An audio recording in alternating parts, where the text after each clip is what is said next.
कहानी की शुरुआत होती है अफ्रीका के उस खौफनाक जंगल से जहां इंसानियत कई साल पहले ही दम तोड़ चुकी थी। आसपास के माहौल में सिर्फ झुलसती हुई धूप, धूल के गुब्बार और गोलियों की आवाजें सुनाई देती थीं। न कोई कानून था और न ही पुलिस। यहाँ डॉक्टर होने का मतलब था हर दिन मौत के मुंह में बैठकर लोगों की जान बचाना। लेकिन उस दिन हालात बदल चुके थे। एक खतरनाक आतंकवादी समूह ने पूरे इलाके को घेर लिया था और उनका बस एक ही मकसद था, हर विदेशी को जिंदा जला देना। इस बात का पता चलते ही एंड्रू वहां से सीधा अपनी पत्नी के पास भागता है, जो एक काफी बड़े पेड़ के नीचे बच्चों को पढ़ा रही थी। उसकी पत्नी एक बेहद नेक दिल और रहम दिल औरत थी, जो इस खौफनाक जगह पर भी बच्चों के भविष्य की उम्मीद तलाश रही थी। मगर तभी एंड्रू वहां पहुंचकर अपनी पत्नी से कहता है, हमें अभी इसी वक्त ये देश छोड़ना होगा और अगर एक मिनट भी देर हुई तो वो हमें जिंदा नहीं छोड़ेंगे। लेकिन उसकी पत्नी अभी भी उसकी बात समझ नहीं पा रही थी, इसलिए उसने मासूमियत से पूछा, क्या हम उनसे बात नहीं कर सकते? क्या हम उन्हें समझा नहीं सकते? शायद वो मान जाए। मगर एंड्रू ने चिल्लाते हुए जवाब दिया, मेरा सारा मेडिकल इक्विपमेंट चोरी हो चुका है, मेरे मरीज दवाइयों के बिना मर रहे हैं, ये जगह अब इंसानों के रहने काबिल नहीं बची, इसीलिए हमें निकलना ही होगा। जिसके बाद वो दोनों अपनी जान बचाकर उस गांव की एक अकेली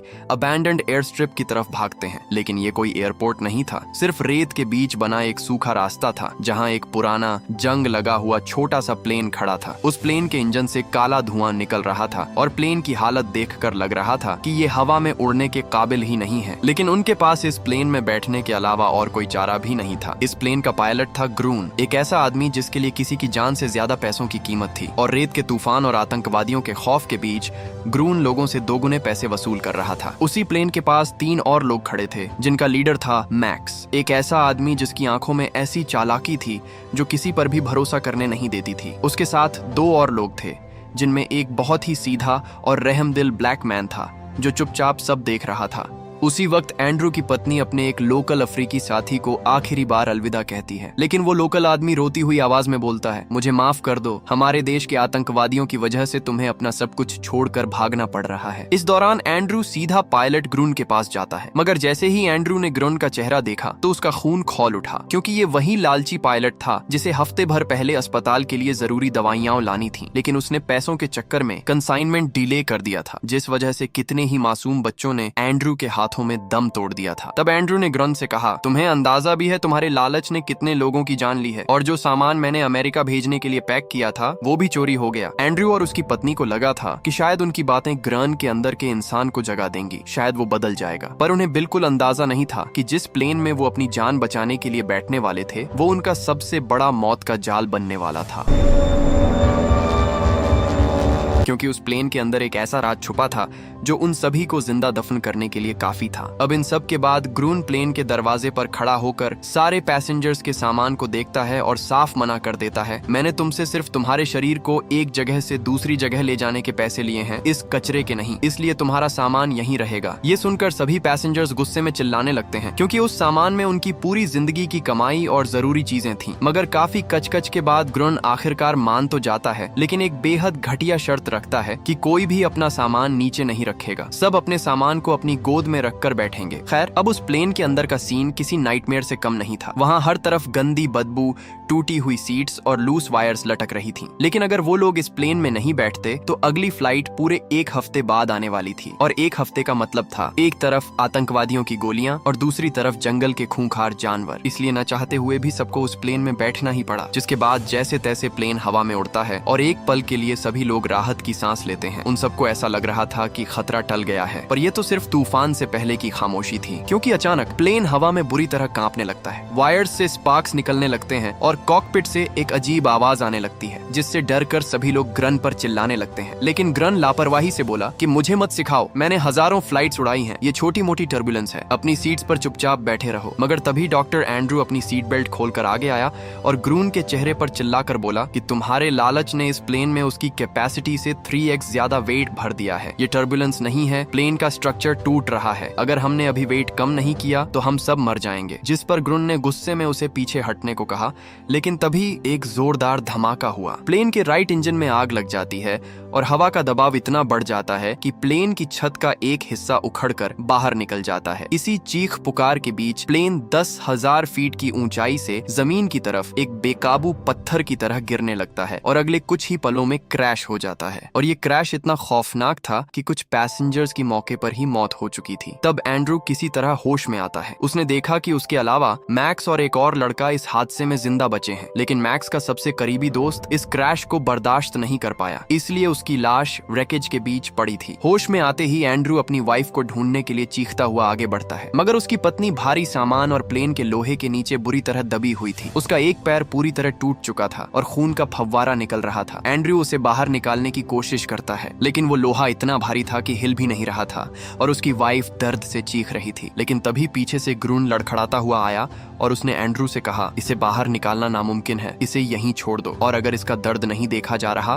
तो इसे थोड़ी अल्कोहल पिला दो ताकि ये शांति से मर सके। मगर एंड्रू ने कहा, अपनी बकवास बंद करो, मुझे मत बताओ कि मुझे क्या करना है। इस सब के बाद सभी बचे हुए लोगों ने मिलकर मैक्स के दोस्त की लाश को प्लेन के पास ही रेत में दफना दिया ताकि जंगल के खूंखार जानवर उसे अपना शिकार न बना लें। लेकिन लाश को दफनाने के बाद जब उन्होंने आसपास का इलाका देखा तो उनकी सांसें रुक गईं, क्योंकि ये कोई आम जंगल नहीं था, बल्कि अफ्रीका का सबसे खतरनाक डेसोलेट डेजर्ट जंगल था, जहां दूर दूर तक सिर्फ सूखी मिट्टी, चट्टाने और कांटेदार झाड़ियों के अलावा और कुछ भी नहीं था। उन्होंने हिसाब लगाया कि दिन के वक्त 45 डिग्री की झुलसाती धूप और गर्मी की वजह से जानवर शिकार नहीं करते, इसीलिए वो दिन में सेफ हैं। लेकिन जैसे ही सूरज ढलेगा और अंधेरा छाएगा, इस डिजर्ट के सबसे खूंखार प्रेडेटर्स बाहर निकल आएंगे, इसलिए उन्हें किसी भी हाल में रात होने से पहले यहाँ से निकलना ही होगा। तब एंड्रू को छोड़कर बाकी के 3 लोग, ग्रून, मैक्स और दूसरा लड़का, एक प्लान बनाते हैं। उन्हें पता चलता है कि यहाँ से 20 से 30 किलोमीटर दूर एक गांव है, लेकिन रास्ते को लेकर उनके बीच घमासान बहस शुरू हो जाती है, क्योंकि ग्रून का कहना था हमें साउथ ईस्ट की तरफ चलना चाहिए, गांव यहीं मिलेगा, जबकि मैक्स बहस करते हुए कह रहा था, नहीं, वो रास्ता गलत है, हमें साउथ वेस्ट जाना चाहिए, क्योंकि मेरा दिमाग कहता है कि गांव उस तरफ है। लेकिन ग्रून के पास गन थी, इसलिए वो सबका बाप बन बैठा था। उसने पिस्टल तानी और धमकाते हुए कहा, जिसे अपनी जान प्यारी है वो मेरे पीछे आओ। ग्रून ने एंड्रू से भी चलने को कहा, लेकिन एंड्रू ने इसके लिए साफ मना कर दिया, क्योंकि उसकी वाइफ अभी भी रेकेज के नीचे दबी हुई थी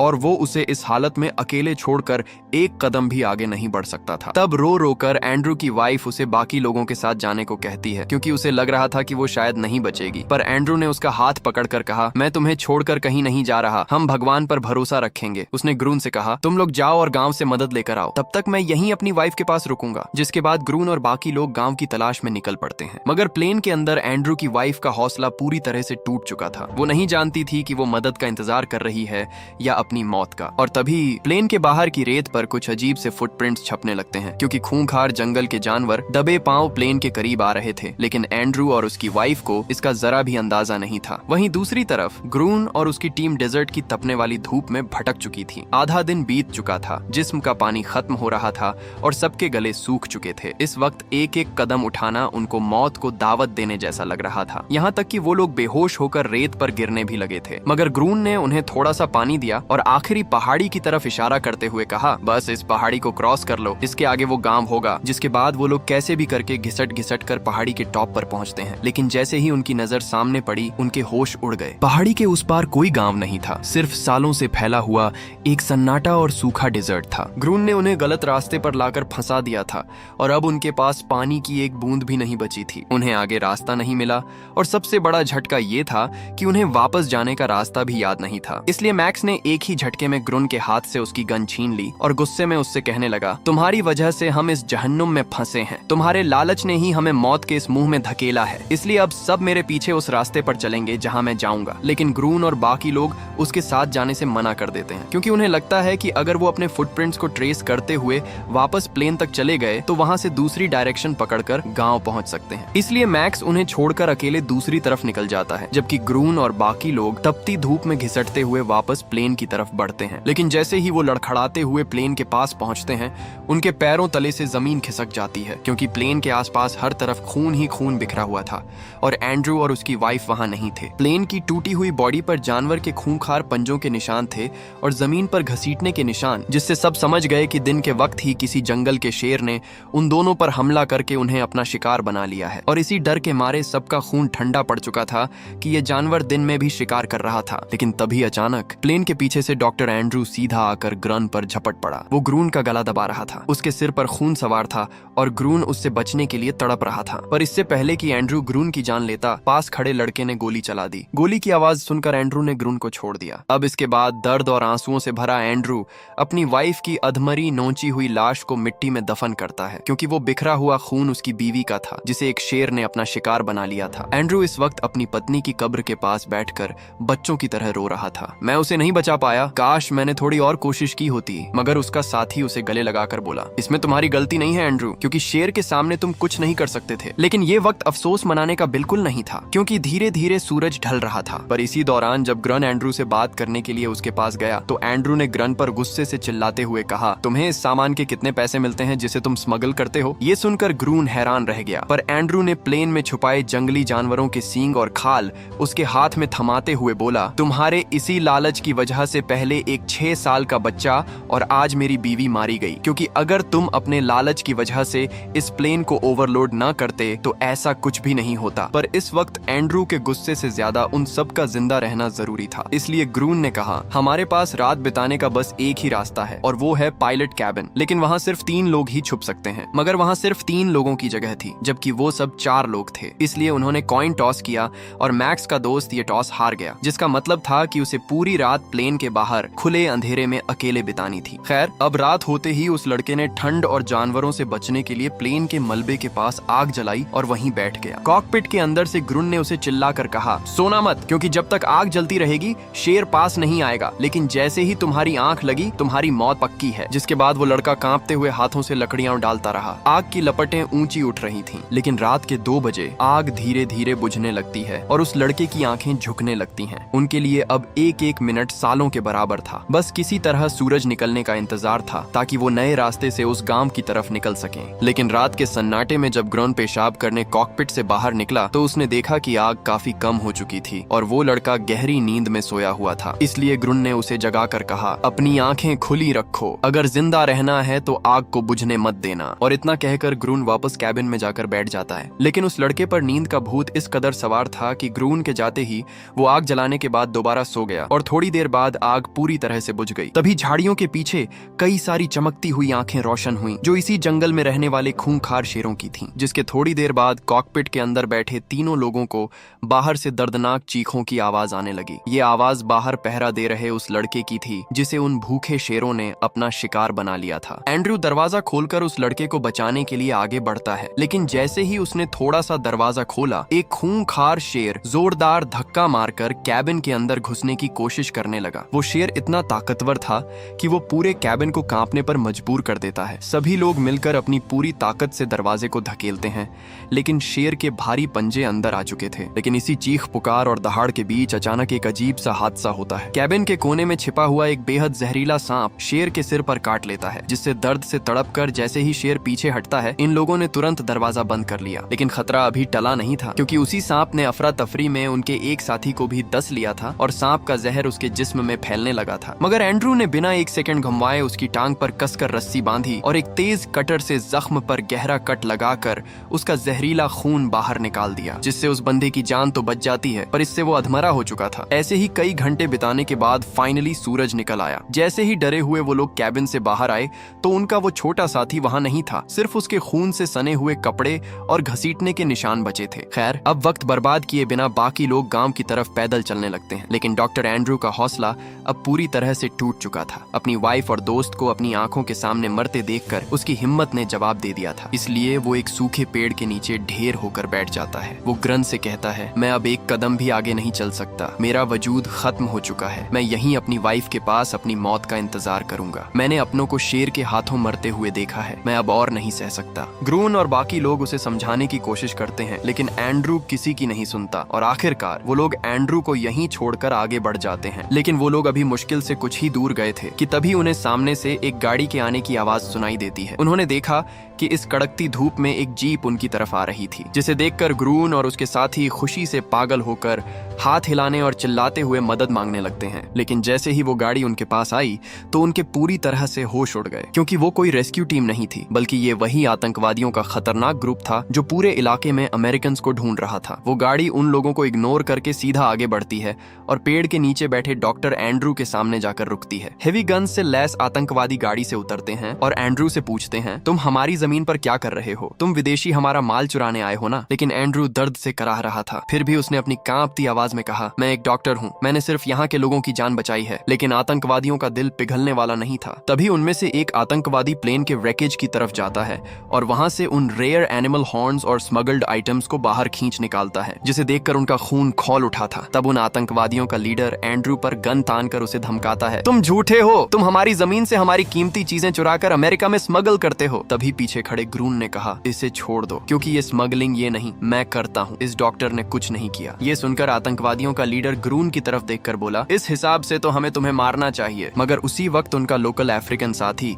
जो एंड्रू के साथ था आगे आकर बोलता है, नहीं, तुम उसे क्यों मारोगे? क्या तुम आतंकवादी हो? तुम भी इसी जमीन के इंसान हो हमारी तरह। क्या तुम्हारे अंदर थोड़ी भी इंसानियत नहीं बची? उस बेचारे को लगा था कि उसकी बातें उन आतंकवादियों के दिल को पिघला देंगी, लेकिन आतंकवादी के लीडर ने बिना एक बार सोचे सीधा उस आदमी के भेजे में गोली दाग दी। इस धमाके की आवाज और खून के छींटे एंड्रू के चेहरे पर गिरे और आतंकवादियों के लीडर ने हंसते हुए कहा, हाँ, हम आतंकवादी ही हैं, हमारे अंदर कोई रहम नहीं है। इसके बाद वो उनके साथ जानवरों से भी बदतर सलूक करने लगते हैं। उनका एक बंदा ट्रक लेने चला जाता है ताकि बाकी सामान और इन कैप्टिव्स को ले जाकर तड़पा तड़पा कर मार सके। और यहाँ अब सिर्फ 2 आतंकवादी एंड्रू और ग्रून की रखवाली कर रहे थे। उनमें से एक आतंकवादी एंड्रू के पास आता है और उससे कहता है, चलो एक डील करते हैं, मैं 10 तक काउंट करूंगा और तुम्हें भागना होगा, और 10 तक गिनने के बाद मैं तुम पर गोली चलाऊंगा। लेकिन एंड्रू अपनी जगह से हिला तक नहीं, क्योंकि उसका हौसला, उसकी वाइफ, सब कुछ पहले ही खत्म हो चुका था। तो वो क्यों भागे? वो तो पहले से ही मौत का इंतजार कर रहा था। ये देखकर वो आतंकवादी पागलों की तरह हंसने लगता है और थोड़ी दूर जाकर बैठ जाता है। तभी ग्रून एंड्रू के कान में धीरे से बोलता है कि मैं एक फाइटर हूँ, मैं इस घटिया तरीके से नहीं मर सकता। इसलिए ग्रून चुपके से उस बैठे हुए आतंकवादी की तरफ बढ़ता है और उसकी गन छीनने की कोशिश करता है। लेकिन इसी दौरान सोए हुए उस आतंकवादी को भी होश आ जाता है। पर जैसे ही उसने गन पर गन तान कर ट्रिगर दबाया तो उसकी गन खाली थी, गोलियां खत्म हो चुकी थीं। और इसी मौके का फायदा उठाकर ग्रून उसे दबोच लेता है। मगर इसी दौरान इस हाथापाई से आ रही आवाज को सुनते ही दूसरा आतंकवादी जाग जाता है और अपनी राइफल उठा लेता है। लेकिन इस बार एंड्रू के अंदर का इंसान जाग उठा था। वो तुरंत उस दूसरे आतंकवादी पर झपट पड़ा और राइफल छीनने की कोशिश करने लगा। लेकिन इसी धक्का मुक्की में राइफल से कुछ गोलियां चल जाती हैं, जिनका शिकार एंड्रू नहीं बल्कि वो आतंकवादी हो जाता है। लेकिन एंड्रू एक रहमदिल इंसान था, इसलिए वो उस आतंकवादी को बचाने की कोशिश करता है, पर अब बहुत देर हो चुकी थी। एंड्रू इस बात से पूरी तरह टूट चुका था कि आज पहली बार उसने किसी की जान ली है। लेकिन ग्रून ने उसे कहा, इतना मत सोचो, क्योंकि अगर तुम उसे नहीं मारते तो वो तुम्हें मार देता। खैर, अब इस सब के बाद ग्रन ने एंड्रू से कहा, हमने उन दोनों आतंकवादियों को मार दिया है, इसलिए अब तुम्हें मेरे साथ चलना होगा, क्योंकि तुम्हें अपनी वाइफ का सपना पूरा करना है और मुझे अपने गुनाहों की माफी मांगनी है। तुम बस मुझे एक मौका दो, मैं तुम्हें शहर ले जाऊंगा जहां तुम हजारों पेशेंट्स की जान बचा सकोगे। और ग्रून की इन बातों को सुनने के बाद आखिरकार एंड्रू उसके साथ चलने को तैयार हो जाता है, जिसके बाद उन्होंने आगे का सफर शुरू तो कर दिया। लेकिन उन्हें बिल्कुल नहीं पता था कि जिस गांव की तरफ वो बढ़ रहे हैं वो पहले ही एक कब्रिस्तान बन चुका था। वो दोनों आगे बढ़ते हैं और गांव के बिल्कुल करीब पहुंच जाते हैं। लेकिन उनके रास्ते में पत्थरों का एक छोटा सा पहाड़ खड़ा था, जिसे पार करके ही वो दूसरी तरफ जा सकते थे। तब ग्रून बड़ी मुश्किल से जख्मी एंड्रू को सहारा देकर पहाड़ पर चढ़ाता है। पर जैसे ही वो दोनों ऊपर पहुंचते हैं उनकी सांसें रुक जाती हैं, क्योंकि उनके सामने से खून से सने हुए खूंखार शेरों का एक पूरा झुंड उन्हीं की तरफ बढ़ रहा था। और उन शेरों को देखकर वो दोनों जल्दी से पत्थरों के पीछे छुप जाते हैं। पहले तो वो शेर उन्हें देख नहीं पाते, पर कुछ देर बाद शेरों को इंसानी खून की स्मेल आने लगती है और वो शक में पहाड़ की तरफ मुड़ने लगते हैं। और हालात तब और भी नाजुक हो जाते हैं जब एक जहरीला बिच्छू एंड्रू के जिस्म से होता हुआ सीधा उसके चेहरे पर चढ़ गया। तब एंड्रू ने तुरंत अपनी सांस रोक ली। वो बिना हिले डुले बस चुपचाप लेटा रहा। लेकिन जैसे ही ग्रून ने उस बिच्छू को एंड्रू के चेहरे से हटाया तो एंड्रू के पैर से एक छोटा सा पत्थर फिसल कर नीचे जा गिरा। और इस आवाज ने शेरों को कंफर्म कर दिया था कि ऊपर उनका शिकार छिपा है, इसलिए शेर तेजी से पहाड़ पर चढ़ने लगे। तब इस बड़े खतरे को सिर पर देखकर ही ग्रून ने एक बहुत ही बड़ा फैसला लिया। उसने एंड्रू का खून अपने जिस्म पर लगा लिया और एंड्रू की आंखों में देखकर कहा, मैंने अपनी जिंदगी में बहुत पाप किए हैं, आज उन सभी गुनाहों को धोने का वक्त आ गया है। मैं इन शेरों के सामने जाकर अपनी कुर्बानी दूंगा ताकि तुम्हें भागने का मौका मिल सके, पर तुम मुझसे प्रॉमिस करो कि तुम यहाँ से उठोगे और गांव तक जरूर पहुंचोगे। और इससे पहले कि एंड्रू उसे रोकता, ग्रन एक जोरदार चीख मारते हुए पहाड़ के टॉप पर आया और नीचे शेरों के बीच कूद गया। और वो शेर भी तुरंत ग्रून पर टूट पड़े और उन्होंने उसे अपना निवाला बना लिया। खैर, अब इसके कुछ देर बाद जब ग्रुन को खाकर शेर वहाँ से चले गए तो ग्रुन की इस कुर्बानी को वेस्ट न करते हुए एंड्रू ने पूरी ताकत से गांव की तरफ बढ़ना शुरू कर दिया। मगर काफी दूर तक चलने के बाद प्यास और कमजोरी से बेहाल होकर वो जमीन पर गिर पड़ता है। तभी उसे सामने से दो खूंखार वाइल्ड हाइएनास अपनी तरफ बढ़ते हुए दिखाई देते हैं, जो उसका शिकार करने आए थे। जिन्हें देखकर एंड्रू ने आसमान की तरफ देखकर कहा, क्या मेरी किस्मत में इन घटिया जानवरों के हाथों मरना लिखा था? और अगर मरना ही है तो मैं लड़ते हुए मरूंगा। ये कहते ही एंड्रू के अंदर एक आखिरी आग भड़क उठी। वो पास में पड़ी एक लकड़ी उठाकर लड़ने के लिए तैयार हो गया। मगर इससे पहले कि वो जानवर और एंड्रू एक दूसरे तक पहुंचते, अचानक आसमान से एक जोरदार बिजली कड़की और इस धमाके की आवाज से डरकर दोनों जानवर वहां से भाग खड़े होते हैं। इसके बाद बारिश शुरू हो जाती है। एंड्रू जमीन पर लेटकर बारिश के पानी से सालों की प्यास बुझाता है और पानी पीते पीते वहीं बेहोश हो जाता है और सपने में उसे अपनी पत्नी दिखाई देती है। लेकिन थोड़ी देर बाद जब एंड्रू की आंखें खुलती हैं तो उसके सामने उसका अफ्रीकन कॉलीग खड़ा था, वही बंदा जिसने शुरुआत में उसे आतंकवादियों के बारे में वार्न किया था। वो एंड्रू को सहारा देकर उठाता है और उसे सेफ जगह ले जाता है। यानी एंड्रू अब पूरी तरह सेफ था, क्योंकि उसने आखिरी मोमेंट तक हार नहीं मानी थी। वो आखिरकार गांव पहुंचकर हजारों लोगों की जान बचाने के अपने मिशन को पूरा करता है। लेकिन क्या ग्रून ने अपनी कुर्बानी देकर अपने सारे गुनाह धो दिए या उसे पहले ही सुधर जाना चाहिए था? अपनी राय कमेंट्स में जरूर बताना, क्योंकि ये कहानी तो यहीं पर खत्म हो चुकी है।